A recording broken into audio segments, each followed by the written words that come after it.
Look, the wolf has frozen because he hasn't moved. As low as -71.2 degrees Celsius here. Spending just a few extra minutes outside can lead to frostbite, the loss of a limb, or even end of life. Is it frostbite? Oh yes, after staying outside for just over 15 minutes my nose turned white. Ice crystals began forming inside the cells, and the tissue started to die. If I had stayed out 5 minutes longer my nose would have suffered permanent tissue damage. When people breathed outdoors it would sound like dry grass rustling behind them. That was the coldest inhabited place on Earth at the coldest time of the year. This is Oymyakon just to stay alive.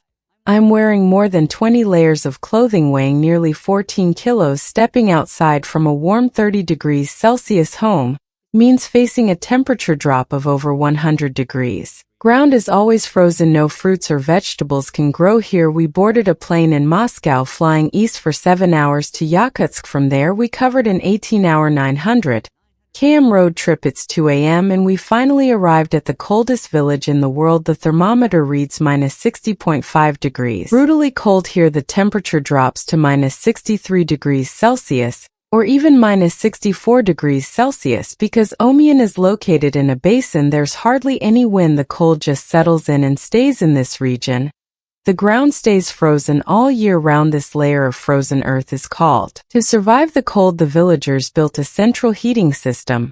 A single coal-powered boiler sends heat to most homes through pipes. The system must run non-stop.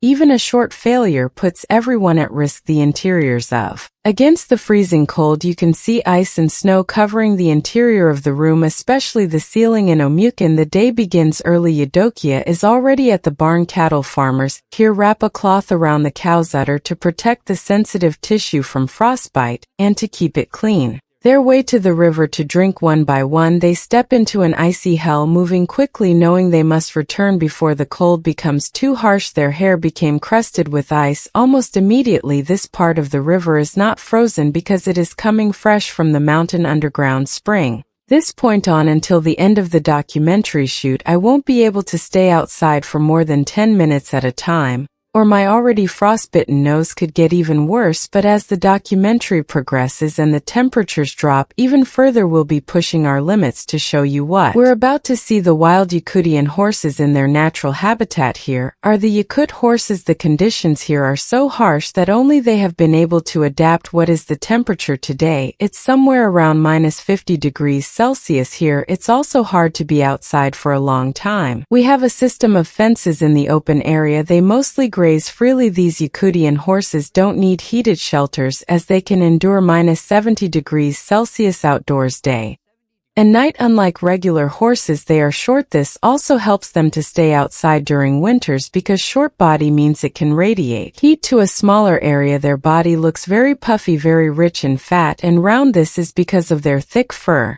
And also their horseshoes are very tall, allowing them to stand on this freezing ground very long time. They're not captured, they just being fed here. Their body means food. This is horse meat. They eat it here. As you can see, it got a lot of fat. This is one packet, a packet of a horse meat. This was ordered, and it's going to be sold to a customer. This large pile of hay has been stored since summer. It's the main food supply for the horses during winter. Mikey offered us a taste of his horse meat and liver, which is only eaten raw and frozen in this region. Raw horse meat, it's full of vitamins and good stuff. Since we don't have fruit or vegetables here, we get our vitamins from meat. I like ice. I can't feel the taste of it because it is frozen.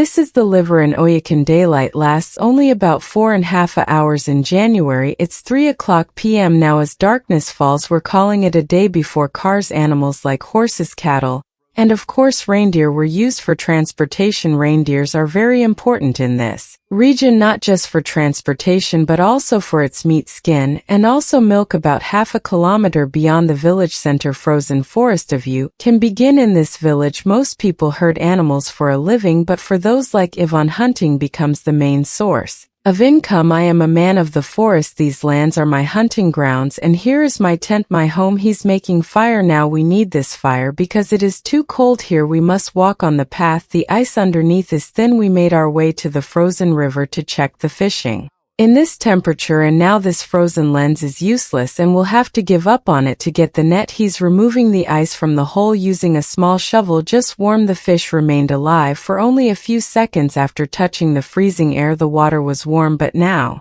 according to his shamanic belief, he must keep the spirit of the hunt satisfied or next hunt he might come up empty. We're heading into the wilderness. Ivan wants to hunt something big. Looks like something's been through here. There are footprints and little patches of urine left behind. Look, roll deer tracks. They're getting close. Because I stayed out in the cold for more than 10 minutes, I've started to feel numbness in my nose again. I have to be more careful. I don't feel my okay from that side. It ran to a safari's. That's where I'll set the trap. He hopes to catch a large animal. The hunter knows the animal follows the same path every day, so he's placing the trap along his daily route.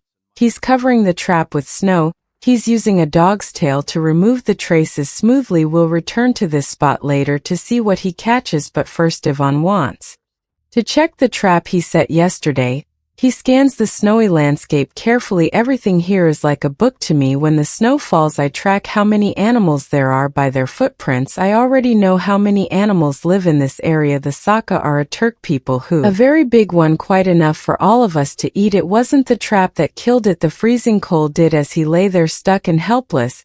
So the nature is no joke here. This trap is smaller than the one we set today. I'm curious to see what the next catch will be, but for now there will be meat on the fire tonight in Oymyakon. There are a lot of hares. During the war, it was actually because of hunting hares that our people survived. Tamara cooked the hare and prepared a dinner table at her house. It doesn't have any fat in it. It's a very lean meat.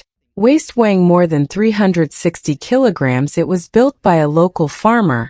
The region's sub-zero climate also makes plumbing systems inoperable.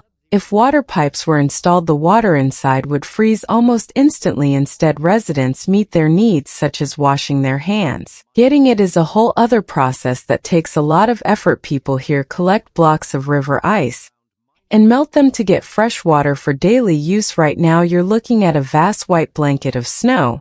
But under there's a frozen river, the only source of water. He's using a chisel to cut into the thick ice. You have to work quickly if it's cold, otherwise you'll freeze. As we carve out solid blocks one after another, we lift them and place them onto the sled. We've loaded as many ice blocks as a sled can carry. Our ancestors used to transport ice with oxen. How long these are going to last? I have a big family. It'll last us 2, maybe 3 weeks. These huge blocks are kept either in a cold room inside the house or just outside in the backyard. They put them in a barrel and let them melt, and then they drink it. The ice blocks we collected together will not only be used in his own home, but also shared with neighbors so they can use the clean water to bathe in this village. A bathing routine doesn't start with turning on a tap, but with chopping wood. The boy is grabbing a large chunk of ice given by Nikolai, and he's bringing it inside. Our grandparents take baths for 2 hours. Thanks to the simple indoor tank, the kids can wash their faces and brush their teeth in the warmth of the house.